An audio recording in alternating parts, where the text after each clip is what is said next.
אנחנו נמצאים היום בפרומפונג, 1.5 קילומטר מתחנת BTS, בפרויקט חדש, קווינטרה, מייזן, פרומפונג.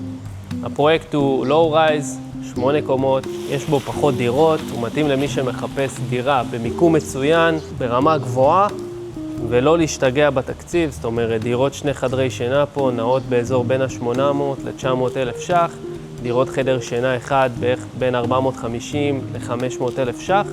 זה פרויקט שהוא יחסית נגיש, פרומפונג זה אזור מאוד מאוד יוקרתי, ככה שזה פרויקט שהוא יכול להתאים לאנשים שמחפשים דירה ברמה גבוהה במחיר טוב.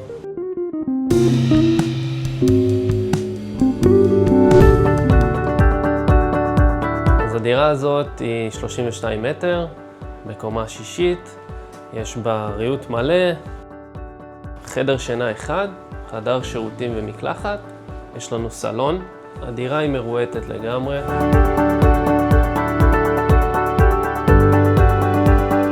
אז יש לנו דירות חדר שינה אחד, 2 חדרי שינה, הדירות מגיעות ברמת גימור מלאה.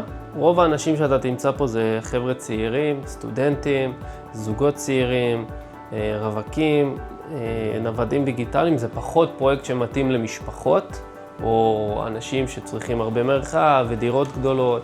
זה מתאים לאנשים שמסתובבים הרבה בעיר, הולכים כאילו, הם פחות עכשיו נמצאים כל הזמן בבית.